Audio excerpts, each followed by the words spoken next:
नमस्कार दोस्तों, टीचिंग विषय में आप सभी का हार्दिक स्वागत है। आज की क्लास में हम देखेंगे 30 अति महत्वपूर्ण प्रश्न। सभी विषय इसमें इंक्लूड किए हैं। इस क्लास के माध्यम से आप सुपर टेट, टेट और केवीएस की परीक्षा में बहुत ही अच्छे नंबर गेन कर पाएंगे। तो आइए देखते हैं पहला प्रश्न क्या कहता है। अगर पहले प्रश्न की हम बात करें कि पहला प्रश्न क्या कहता है, हिंदी की आदि जननी है। हिंदी की आदि जननी है। कौन है हिंदी की आदि जननी? प्राकृत भाषा, पाली भाषा, अपभ्रंश भाषा या संस्कृत भाषा? ऑप्शन नंबर ए प्राकृत भाषा, ऑप्शन नंबर बी पाली भाषा, ऑप्शन नंबर सी अपभ्रंश भाषा, ऑप्शन नंबर डी संस्कृत भाषा। तो प्राकृत, पाली, अपभ्रंश ये भी क्या है, भाषाएं हैं, लेकिन हिंदी की आदि जननी यानी कि हिंदी की जो माँ है वो कौन सी है? संस्कृत भाषा है। तो करेक्ट ऑप्शन हो जाएगा option number D. Option number D correct answer है। आइए देखते हैं अगले प्रश्न की हम बात करें, भारतवर्ष में हिंदी को आप किस वर्ग में रखेंगे? तो भारत में जो हिंदी है तो हिंदी को किस वर्ग में रखा जाता है? ऑप्शन नंबर ए राजभाषा, ऑप्शन नंबर बी विभाषा, ऑप्शन नंबर सी तकनीकी भाषा, ऑप्शन नंबर डी राजभाषा। तो किस में रखा जाता है? राजभाषा, विभाषा, तकनीकी भाषा या राष्ट्रभाषा? तो हिंदी के लिए राष्ट्रभाषा घोषित अभी नहीं किया है, तकनीकी भाषा नहीं है, ये विभाषा नहीं है, तो क्या है? ऑप्शन नंबर ए इसका करेक्ट आंसर है राजभाषा। तो भारतवर्ष में हिंदी को जो दर्जा दिया गया है वो राजभाषा का दर्जा दिया गया है। आइए नेक्स्ट क्वेश्चन, अगला क्वेश्चन देखते हैं। अगले क्वेश्चन की बात करें, दक्षिणी भारत हिंदी प्रचार सभा का मुख्यालय कहाँ है? दक्षिणी भारत हिंदी प्रचार सभा का मुख्यालय कहाँ पर स्थित है? कहाँ पर स्थित है? तो नंबर 1 बंगलौर, बी चेन्नई, सी मैसूर और डी हैदराबाद। तो हैदराबाद में नहीं है, मैसूर में नहीं है, बेंगलुरु में नहीं है। दक्षिणी भारत हिंदी प्रचार सभा का जो मुख्यालय है वो B4 यानी कि option number B correct answer है, चेन्नई के अंदर स्थित है। चेन्नई के अंदर स्थित है। आइए देखते हैं नेक्स्ट क्वेश्चन। अगले क्वेश्चन की बात करें, निम्न में कंठे ध्वनियाँ कौन सी हैं? कंठ ध्वनियों की बात कर रहे हैं, कंठे ध्वनियाँ कौन सी हैं? तो याराला जो है कहाँ, या किससे बोला जाता है? यस, तो ये तालु से बोला जाता है। किससे? तालु से बोला जाता है। कौन? यस। रा बोला जाता है मूर्धा से, तो ये तो है नहीं, ऑप्शन नंबर ए कैंसिल हो जाएगा। चाचा जा किससे बोले जाते हैं? तालु से बोले जाते हैं। टा ठा डा ढा डा ये मूर्धा से बोले जाते हैं। और रा भी किससे बोला जाता है? मूर्धा से बोला जाता है। मूर्धा से बोले जाते हैं। ऑप्शन नंबर डी कौन सा बच्चा? ऑप्शन नंबर डी का खा गा छोटा बड़ा और हा और विसर्ग ये किससे बोले जाते हैं? ये कंठे ध्वनियाँ कहलाती हैं। तो ऑप्शन नंबर डी इसका करेक्ट आंसर है। अगला नेक्स्ट क्वेश्चन देखते हैं। अगला क्वेश्चन क्या कहता है? अगले क्वेश्चन की बात करें, शरीर की सबसे बड़ी ग्रंथि कौन है? तो लार ग्रंथि नहीं है। शरीर की सबसे बड़ी ग्लैंड की बात कर रहा है, कौन सी ग्रंथि है? थायराइड ग्रंथि नहीं है, आमाशय नहीं है, कौन सी है? तो ऑप्शन नंबर सी यकृत। लीवर, जिगर, कलेजा ये मानव शरीर की सबसे बड़ी ग्रंथि है। यकृत, लीवर, जिगर और कलेजा। Option number C correct answer है। अगला नेक्स्ट क्वेश्चन देखते हैं, ऑक्सीजन क्या है? तो ऑक्सीजन क्या है? वसा है ऑक्सीजन, कार्बोहाइड्रेट है, एंजाइम है या हार्मोन है? तो ऑक्सीजन क्या है? एक ऑप्शन नंबर ए वसा, option number B carbohydrate, option number C enzyme, option number D hormone. तो बताइए, option number C correct answer है, एंजाइम है। ऑक्सीजन क्या है? एक एंजाइम है। ऑक्सीजन एक एंजाइम है। क्या है? एंजाइम है। नेक्स्ट क्वेश्चन, अगला क्वेश्चन देखते हैं, टिक्का रोग किसमें होता है? तो टिक्का एक रोग होता है जिसमें कोई भी चीज़ हो तो क्या थोड़ी काली पड़ने लगती है, तो उसे कहते हैं टिक्का रोग। तो ज्वार में होता है, ज्वार में नहीं होता। ऑप्शन नंबर ए ज्वार में नहीं होता, ऑप्शन नंबर बी गन्ना, ऑप्शन नंबर सी चावल, ऑप्शन नंबर डी मूंगफली।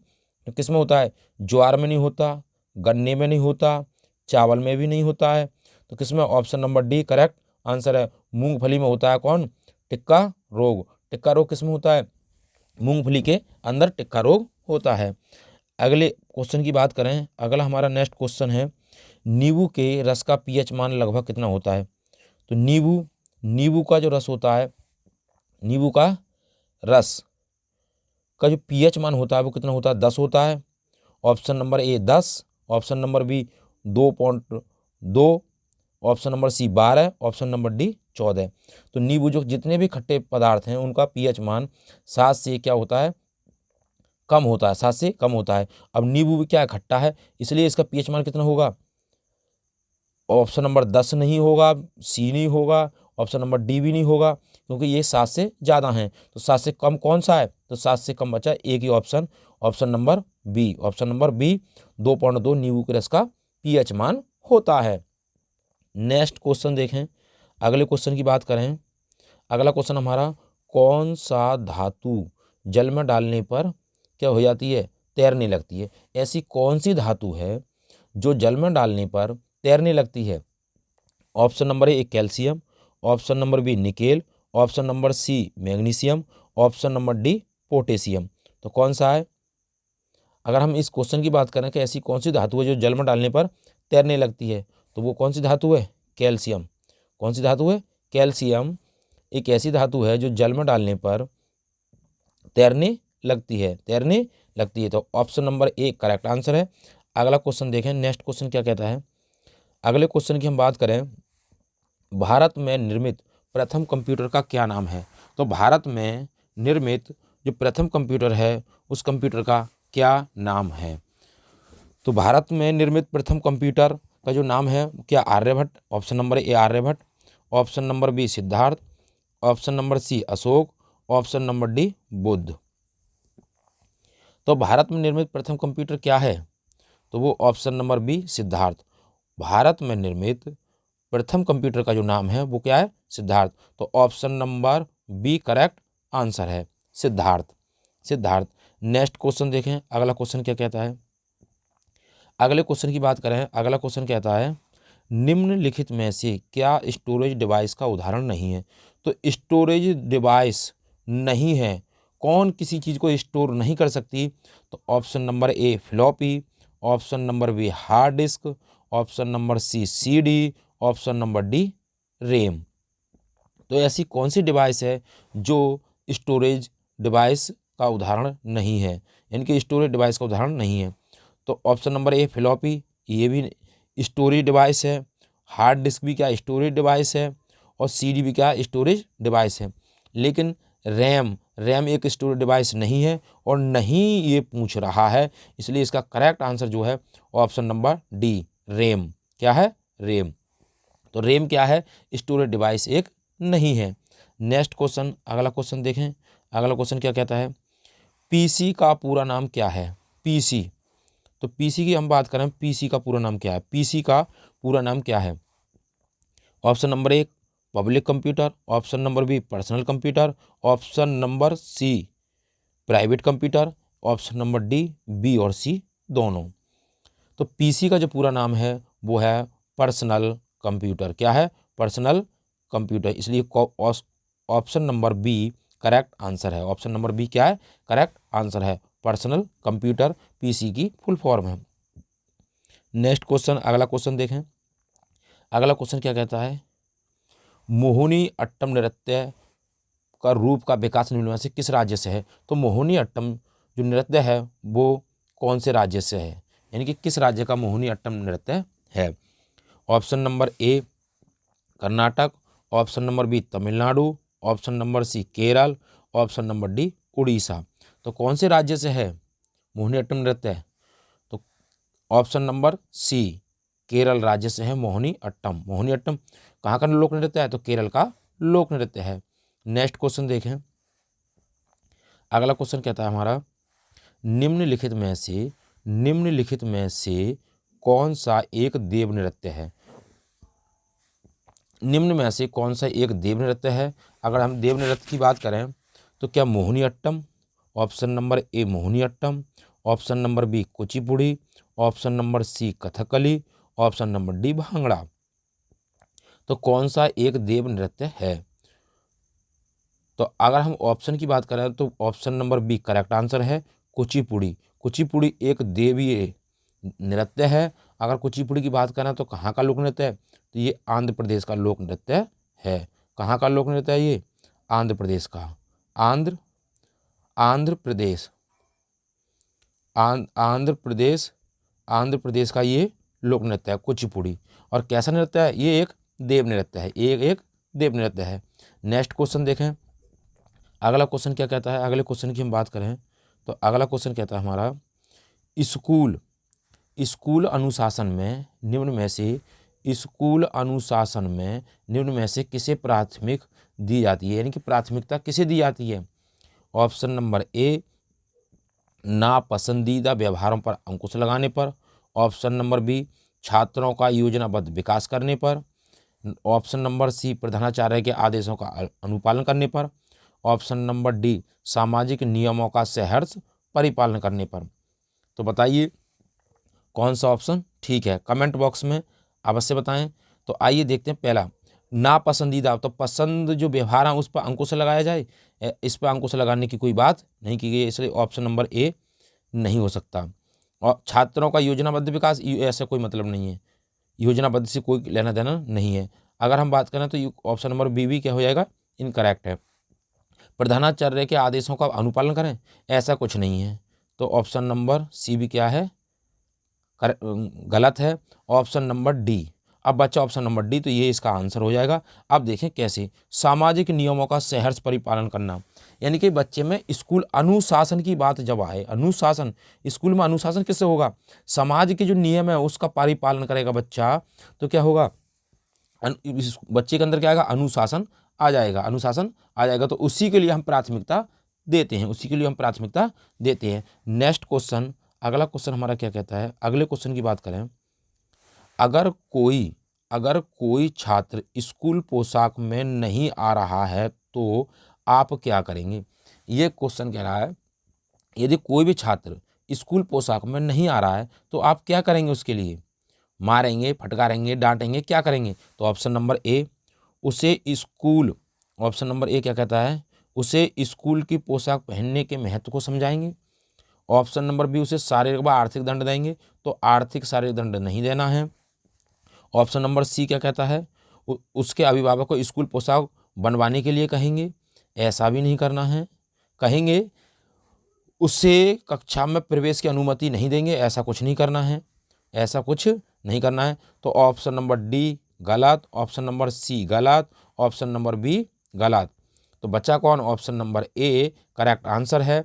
उससे स्कूल की पोशाक पहनने के महत्व को समझाएंगे कि भाई आप ड्रेस क्यों बनाई जाती है? क्योंकि समानता के लिए जो स्कूल की पोशाक बनाई जाती हैं, तो बच्चों में समानता दिखाने के लिए स्कूल की पोशाक बनाई जाती हैं।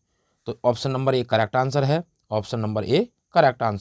नेक्स्ट क्वेश्चन देखें, अगला क्वेश्चन क्या कहता है हमारा?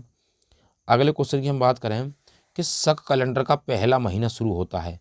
शक कैलेंडर यानी कि हिंदी का पहला महीना कब से शुरू होता है, यानी कि कौन सा महीना है पहला?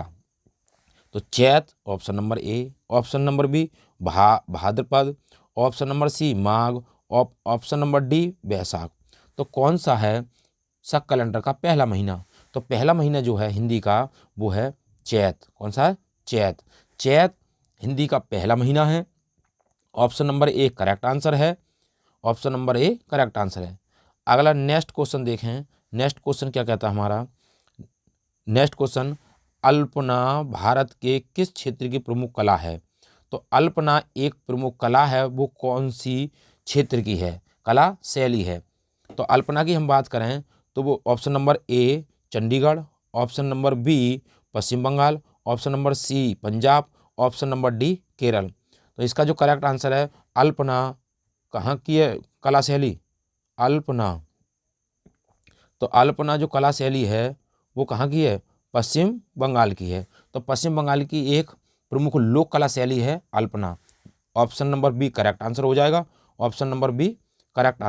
जाएगा। नेक्स्ट क्वेश्चन देखें, अगला क्वेश्चन क्या कहता है? अगले क्वेश्चन की हम बात करें, इंग्लिश का क्वेश्चन है, देखें। The book was lying on the table. The book was lying on the table. Option number A, book is a common noun.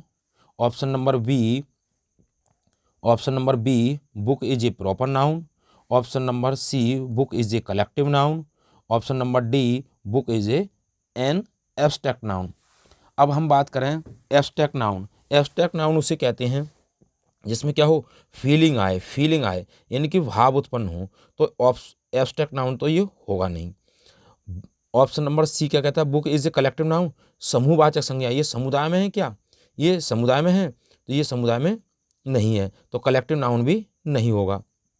Next question की बात करें, नेक्स्ट क्वेश्चन क्या कहता है, book is a proper noun, book is a proper noun. तो proper noun कहते हैं जैसे किसी व्यक्ति का नाम ले दिया जाए। अब बुक है, अगर हम इस बुक को क्या कह देते, किसी बुक का नाम ले देते, कि बुक किसकी है, तो हो जाता प्रॉपर नाउन में, तो प्रॉपर नाउन भी नहीं होगा। अगला नेक्स्ट बचा कौन सा, तो ऑप्शन नंबर ए बचा, ए book is a common noun. Book क्या है, कॉमन नाउन है, बुक एक कॉमन नाउन है। अगर ही कैसे मैथमेटिक्स है तो बुक किसमें आ जाता, मैथमेटिक्स है, इंग्लिश है, तो आ जाता एब्स्ट्रैक्ट नाउन में, तो इसका जो करेक्ट आंसर है वो है कॉमन नाउन। ए ऑप्शन इसका सही है, book is a common noun. Next question देखें, अगला क्वेश्चन क्या कहता है। अगले क्वेश्चन की हम बात करें, the jury has given its verdict. तो जूरी क्या है, जूरी की हम बात करें तो जूरी क्या है। Option number A, jury is a collective noun. Option number B, jury is a common noun. Option number C, jury is an abstract noun. Option number D, jury is a proper noun. Proper noun किसी एक का व्यक्ति का नाम होता तो proper noun, तो option number D भी नहीं होगा। Option number C, abstract noun भी नहीं होगा। Option number B, common noun भी नहीं होगा। बच्चा कौन, कलेक्टिव नाउन, क्योंकि जूरी है समुदाय, जूरी क्या है, एक समुदाय, जूरी एक समुदाय है। तो समुदाय की बात करें तो समुदाय किस में आएगा, कलेक्टिव नाउन में, तो कलेक्टिव नाउन समूह से संबंधित है। ऑप्शन नंबर ए इसका करेक्ट आंसर है। नेक्स्ट क्वेश्चन देखें, अगला क्वेश्चन क्या कहता है। अगले क्वेश्चन की हम बात करें, they bought new furniture for Khalistan house, choose the correct positive pronoun, यानी कि पॉजिटिव प्रोनाउन करेक्ट चुनना है आपको। तो option number A mine, option number B their, option number C ours, option number D yours. तो इसका करेक्ट जो answer होगा तो माइन होगा नहीं, क्योंकि दे के साथ क्या लगाया जाता है, अभी यहाँ पर क्या है दे, तो दे के साथ क्या लगाया जाता, तो माइन तो लगता नहीं। ऑप्शन नंबर सी आवर भी नहीं लगता, ऑप्शन नंबर डी योर्स भी नहीं लगता। तो दे के साथ जो लगता है पॉजिटिव प्रोनाउन वो है दे आर, कौन सा, दे आर। तो option number B correct answer इस क्वेश्चन का है। अगला नेक्स्ट क्वेश्चन देखें, अगला क्वेश्चन क्या कहता है। अगले क्वेश्चन की हम बात करें, अगला क्वेश्चन हमारा, a Khalistan sentence is a sentences which constitute of only one clause, यानी कि कहने का मतलब यह है वन क्लाउज, यानी कि वन क्लॉज हो, क्या हो, वन क्लाउज हो, ए सिंगल सब्जेक्ट और एक सिंगल सब्जेक्ट हो, एक कर्ता हो, वन क्लाउज हो, एंड एक प्रेडिकेट, एक विधेय हो। तो किसमें होगा वन क्लॉज और सिंगल सब्जेक्ट, तो option number A simple sentence, option number B complex sentence, option number C compound sentence, option number D declarative. तो कौन सा होगा, जब वन क्लॉज की बात आए, किसकी, वन क्लॉज की बात आए, तो वन क्लॉज किसमें होगा, option number A correct answer, simple sentence में वन क्लॉज, वन सब्जेक्ट, क्या होता है, one subject, one clause and one predicate, simple sentence. तो इसका जो करेक्ट आंसर है वो है सिंपल सेंटेंस। नेक्स्ट क्वेश्चन देखें, अगला क्वेश्चन क्या कहता है हमारा। अगले क्वेश्चन की हम बात करें, ये कह रहा है ए और फिर Khalistan sentence constitute of one independent clause, यानी कि एक independent clause and one more dependent clause, यानी कि एक या एक से अधिक क्या हो, डिपेंडेंट क्लाउज हो एक इंडिपेंडेंट क्लाउज के पर। तो option number A simple sentence, option number B complex sentence, option number C compound sentence, option number D explanatory.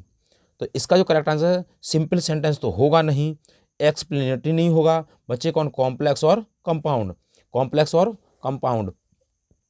तो कॉम्प्लेक्स सेंटेंस में क्या होता है, एक से अधिक डिपेंडेंट क्लाउज होते हैं एक या एक से अधिक डिपेंडेंट क्लॉज होते हैं।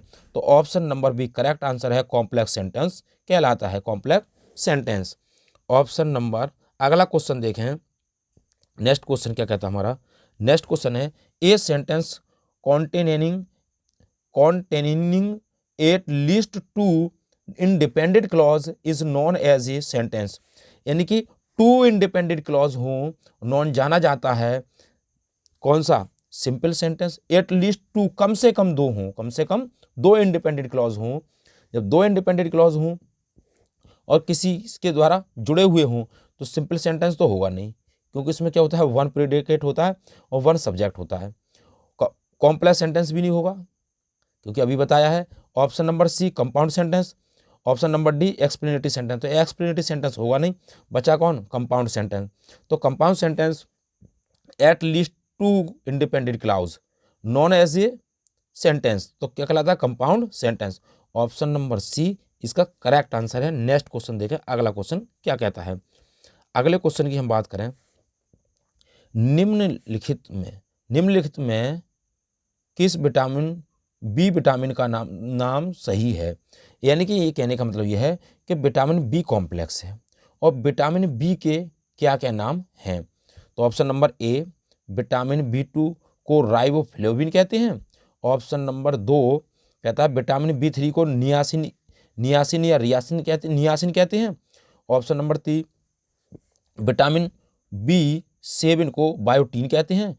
ऑप्शन नंबर 4 विटामिन B12 को साइनोकोबालामीन कहते हैं। तो ये भी करेक्ट स्टेटमेंट है इसका, साइनोकोबालामीन कहते हैं विटामिन B12 को, क्योंकि इसमें कोबाल्ट धातु पाई जाती है। कोबाल्ट धातु, कौन सी धातु, कोबाल्ट धातु पाई जाती है। ऑप्शन नंबर 3 क्या कहता है, विटामिन B7 को बायोटीन कहते हैं, ये भी इसका करेक्ट स्टेटमेंट है। नेक्स्ट क्वेश्चन देखें, विटामिन B3 को नियासिन कहते हैं, ये भी सही बात बिल्कुल। विटामिन B2 को राइबोफ्लेविन कहते हैं, ये भी बात बिल्कुल करेक्ट है। इसका मतलब चारों ऑप्शन क्या हैं, ठीक है। तो ऑप्शन नंबर, अब देखते हैं ऑप्शन पर। ऑप्शन नंबर ए केवल 1 और 2, तो ऐसा कुछ नहीं। केवल बी, ऑप्शन नंबर बी क्या कहता है, केवल 2 और 3, तो ऐसा भी कुछ नहीं, क्योंकि सभी स्टेटमेंट क्या ठीक है। ऑप्शन नंबर सी 1, 3 और 4, तो ये भी नहीं, बच्चा कौन, ये सभी। तो ऑप्शन नंबर डी इसका क्या करेक्ट आंसर है, क्योंकि ये चारों के चारों स्टेटमेंट क्या हैं, ठीक है बिल्कुल। नेक्स्ट अगला क्वेश्चन देखते हैं। अगले क्वेश्चन की हम बात करें, अगला क्वेश्चन क्या कहता है, प्रकाश के निम्नलिखित प्रकारों में से किनका पौधों के द्वारा अवशोषण होता है। यानी कि कौन सी चीज़ है जो, कौन से रंग का, प्रकाश के निम्नलिखित प्रकारों में से किनका पौधों द्वारा अवशोषण होता है। तो कौन कौन से रंगों का होता है। ऑप्शन नंबर ए बैंगनी और नारंगी रंग का। ऑप्शन नंबर बी नीला और लाल रंग का। ऑप्शन नंबर सी इंडिगो और पीले रंग का। ऑप्शन नंबर डी पीला और नारंगी रंग का। तो नारंगी रंग तो होगा नहीं, इंडिगो भी नहीं होगा, पीला भी नहीं होगा, तो नारंगी भी नहीं होगा। तो कौन सा होगा, नीला और लाल रंग का अवशोषण होता है। Option number B correct answer है, option number B correct answer है। नेक्स्ट क्वेश्चन, अगला क्वेश्चन हम देखें, एक गिलास पानी, अगला नेक्स्ट क्वेश्चन क्या करे हमारा, एक गिलास पानी पीने से कितनी कैलोरी ऊर्जा मिलती है। Option number A 0 calorie. Option number B 15 calorie. Option number C 25 calorie. Option number D 50 calorie. तो एक गिलास पानी से जो कैलोरी मिलती है हमें, वो 0 कैलोरी मिलती है, यानी कुछ भी नहीं मिलता। तो ऑप्शन नंबर ए 0 कैलोरी इसका करेक्ट आंसर है। नेक्स्ट क्वेश्चन, अगला क्वेश्चन क्या कहता है हमारा, अगले क्वेश्चन की हम बात करें, एथलीट्स फुट नामक बीमारी किसके द्वारा होती है। तो एथलीट्स फुट नामक जो बीमारी है वो कहाँ पर होती है। तो ऑप्शन नंबर ए और किसके द्वारा होती है। तो ऑप्शन नंबर ए कवक द्वारा। ऑप्शन नंबर बी जीवाणु द्वारा। Option number C virus. Option number D शैवाल। तो कवक, गंजा दमा, तो गंजापन,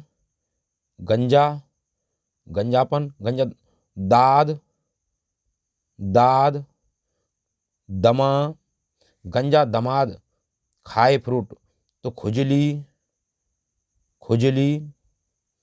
खुजली और एथलीट फ्रूट, ये किससे होने वाले रोग हैं। तो ये कवक से होने वाले रोग हैं। तो इसका जो करेक्ट आंसर है वो है कवक। क्या है, कवक। अब एथलीट फ्रूट बीमारी होती क्या है, तो ये उंगलियों में क्या होती है? सड़न। उंगलियों में क्या होती है? सड़न। उंगलियों में सड़न होने लगती है। देखा होगा आपने बरसात के मौसम में महिलाओं के पैरों में जो उंगलियां होती हैं उनमें सड़न सी होने लगती है। एथलीट्स फुट नामक बीमारी कहलाती है। और किससे होती है? तो ये कवक द्वारा होने वाली बीमारी है। तो इसका जो करेक्ट आंसर है वो ऑप्शन नंबर ए करेक्ट बिल्कुल। तो गंजापन, दाद, दमा, खाज, खुजली और एथलीट फुट ये किससे होने वाले रोग हैं? तो ये कवक से होने वाले रोग हैं। ट्रिक की बात करें तो गंजा दमाद खाए फ्रूट। नेक्स्ट क्वेश्चन, अगला क्वेश्चन क्या कहता है हमारा? अगला क्वेश्चन हमारा हरे पौधों में प्रकाश संश्लेषण की क्रिया में होता है। हरे पौधे हैं और प्रकाश संश्लेषण की क्रिया में क्या होता है? ऑप्शन नंबर ए नाइट्रोजन लेना व ऑक्सीजन छोड़ना। Option number B carbon dioxide लेना व ऑक्सीजन छोड़ना। ऑप्शन नंबर सी ऑक्सीजन लेना व कार्बन डाइऑक्साइड छोड़ना। ऑप्शन नंबर डी ऑक्सीजन लेना व नाइट्रोजन छोड़ना। तो इसका जो करेक्ट स्टेटमेंट है पुरुष की अपेक्षा उल्टा होगा। नाइट्रोजन की तो कोई बात ही नहीं करी है, तो ऑप्शन नंबर डी इसका आंसर नहीं होगा। नाइट्रोजन की जब बात नहीं है तो नाइट्रोजन में नहीं होता, नाइट्रोजन में, तो इसका ऑप्शन नंबर ए भी गलत है। तो ऑप्शन नंबर डी गलत, ऑप्शन नंबर ए गलत। बचे कौन? ऑप्शन नंबर बी और ऑप्शन नंबर सी। और मानव कैसे करता है? तो मानव की अपेक्षा पेड़ पौधे क्या करते हैं? उल्टा करते हैं। तो मानव क्या करता है? ऑक्सीजन लेता है व कार्बन डाइऑक्साइड को छोड़ता है। तो ये तो हो गया मानव के लिए। मानव ये तो हो गया मानव के लिए। तो ये भी इसका आंसर नहीं है। बचा कौन? Option number B correct answer है। पौधे क्या करते हैं? प्रकाश संश्लेषण में कार्बन डाइऑक्साइड लेते हैं और ऑक्सीजन छोड़ते हैं। तो इसका जो करेक्ट आंसर है वो है ऑप्शन नंबर बी। इसका करेक्ट आंसर है। तो उम्मीद करता हूं दोस्तों क्वेश्चन जो हमने लिए हैं वो आपको अच्छे लगे होंगे। यदि वीडियो अच्छी लगी हो और क्वेश्चन भी आपको अच्छे लगे हो तो कमेंट बॉक्स में अवश्य लिखकर बताएं। ऑल द बेस्ट, थैंक्स, जय हिंद,